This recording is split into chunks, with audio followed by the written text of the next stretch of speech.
काया में, शरीर के अंदर, काया के अंतर्गत कितना भी रोग, कितना भी रोग,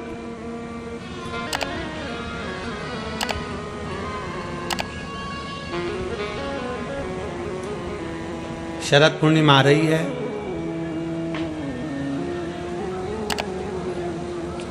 सोलह तारीख के रात्रि के समय पर,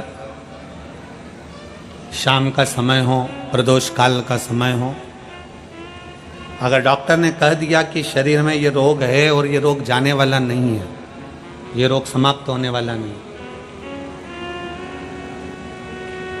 एक बेलपत्र, एक दुर्वा और एक चावल का दाना, सफेद चावल का दाना, एक दाना मात्र अक्षत का। सोमेश्वर भगवान शंकर के नाम का उच्चारण कर कर, जरा ध्यान देंगे सभी लोग। जैसे ये शिवलिंग है, ये जलाधारी है, और ये जलाधारी के सामने से जो जल बहता है, गणेश जी, कार्तिकेय और अशोक सुंदरी का जो स्थान बीच में है, शिवलिंग का जो जल बहकर नीचे की ओर आता है, यहाँ जो जगह होती है, आप लोग आस्था चैनल के माध्यम से आप इसका स्मरण कर सकते हैं। और दूर दूर अगर दिखाई नहीं दे रहा हो तो आप उसको बाद में चैनल पर, कथा के बाद में आप लोग आस्था चैनल खोलकर या यूट्यूब पर उस कथा के अंतर्गत आप उसको देख सकते हैं। ये शिवलिंग, जलाधारी, जल बहने का स्थान, ये शिवलिंग के सामने जो स्थान होता है, यहाँ से पानी चढ़ाते हैं तो बहकर जो नीचे आता है, जितना मोटा ये जलाधारी का स्थान होता है, इसी स्थान पर एक चावल का दाना, एक दुर्वा, एक बेलपत्र खड़ी की खड़ी यहां समर्पित करें।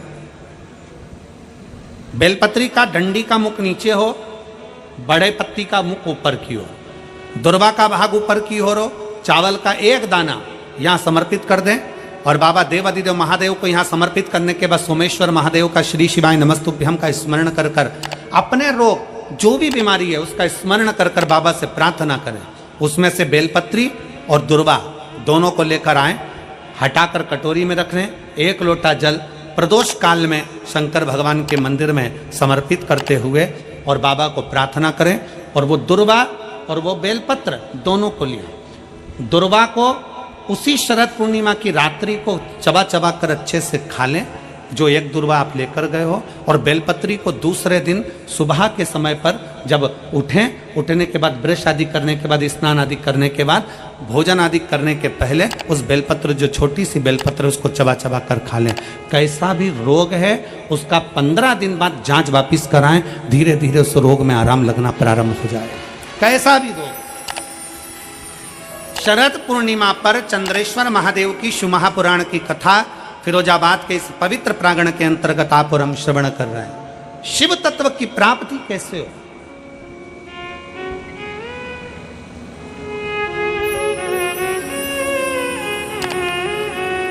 हम भगवान उग्रतानी से कैसे अपने संबंध जोड़ सकते हैं? हम शंकर भगवान को कैसे अपना बना सकते हैं?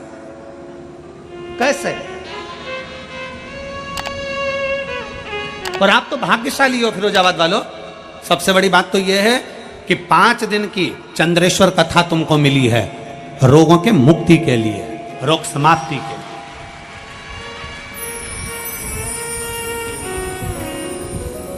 5 दिन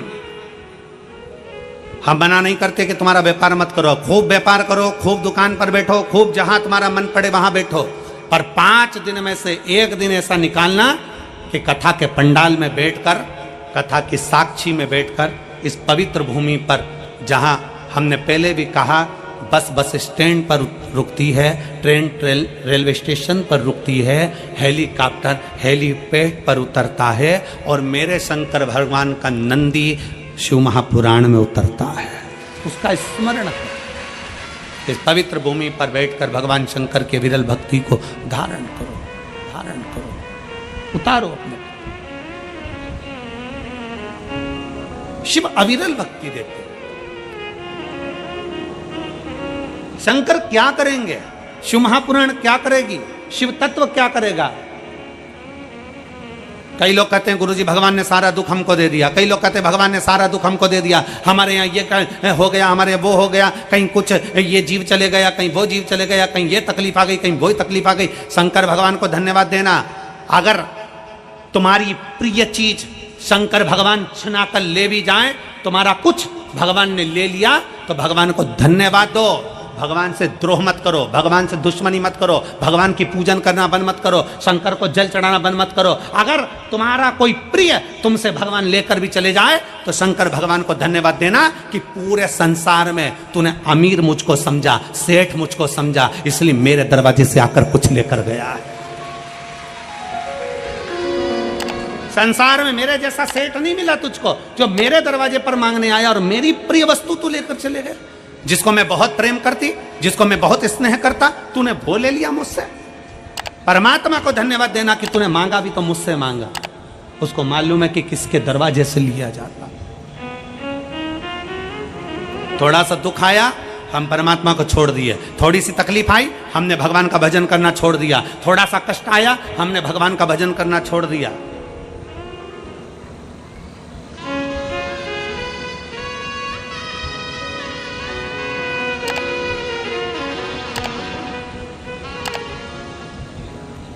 जरा विचार करिएगा। दुनिया के लोग कहते हैं गुरुजी मैंने पूरी किताब लिख दी। कोई कहता है गुरुजी मैंने पूरे पेज भर दिए। कोई कहता है गुरुजी मैंने ये लिख दिया। कोई कहता है गुरुजी मैंने दुकान भर दी। कोई कहता है गुरुजी मैंने घर भर दिया। कोई कहता है गुरुजी मैंने ये भर दिया। कोई कहता है गुरुजी मैंने वो भर दिया। तुमने दुकान भरी, घर भरा, किताब भरी, कॉपी भरी, तुमने जो भरा, भरने में कुछ खाली भी हुआ है। किताब भर रहे थे, कॉपी भर रहे थे, तो पेन खाली हुआ। बोलो हुआ कि नहीं हुआ? जम के तो बोलो जरा, आवाज लगाओ जरा। हुआ? कॉपी भरी तो पेन खाली हुआ। घर भरा, दुकान भरी, गोदाम भरा, परिवार में धन भरा, तो कुछ खाली हुआ। क्या? बचपन, जवानी, अधेड़ी सब खाली हो गया। सारा की सारा निचोड़ लिया भरने में, और बुढ़ापा आया तब मालूम पड़ा कि मैंने सब कुछ भरा पर अपने आप को खाली कर लिया। सब खल्लास।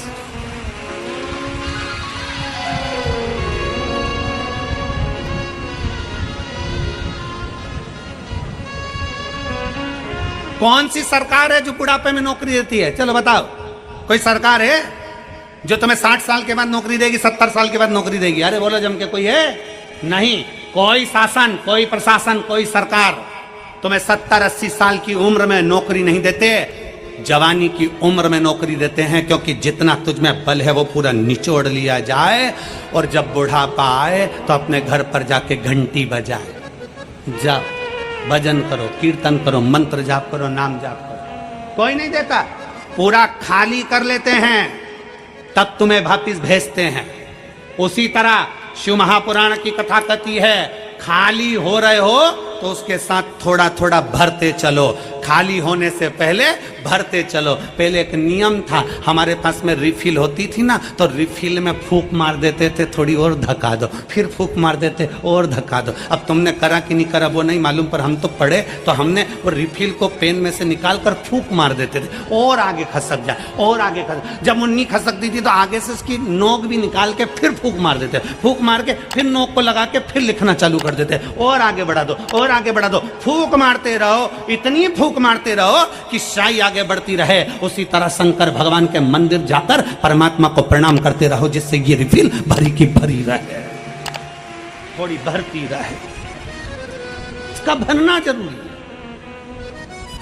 बचपन खेल में खोया, जवानी नींद भर सोया, बुढ़ापा देख कर रोया, सिराने मौत हंसती है।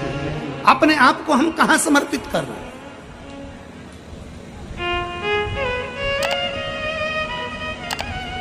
अपने आप को हम कहां दे रहे हैं?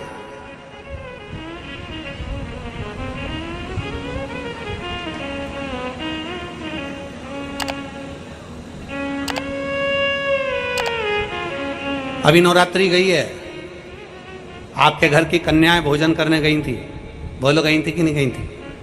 अरे बोलो तो जम के, क्या बनाकर भेजा था आपने? उस कन्या को क्या बनाकर भेजा था? देवी दुर्गा बनाकर भेजा था। फिरोजाबाद वाले कम बोलते हैं क्या? अच्छा, मैं समझा कि मौन व्रत ले लिया हो तुम सब ने, है? बनाकर भेजा था। हमारा भी निवेदन है बेटियों से, कितनी बेटी हैं यहाँ? खड़ी हो जाओ तो जरा, जिनकी शादी नहीं हुई खड़ी हो जाओ, छोटी से लेके छोटी, बड़ी से लेके बड़ी, खड़ी हो जाओ, हो जाओ हो जाओ, बिना संकोच के बेटियां। बोल्ड। मेरा इन बेटियों से निवेदन है, जितनी खड़ी हैं और जितनी आस्था चैनल पर कथा सुन रही हैं, जितनी फेसबुक यूट्यूब पर कथा सुन रही हैं, दुर्गा बनिए, काली बनिए, झांसी की रानी बनिए, पर लव जिहाद का शिकार मत बनिए।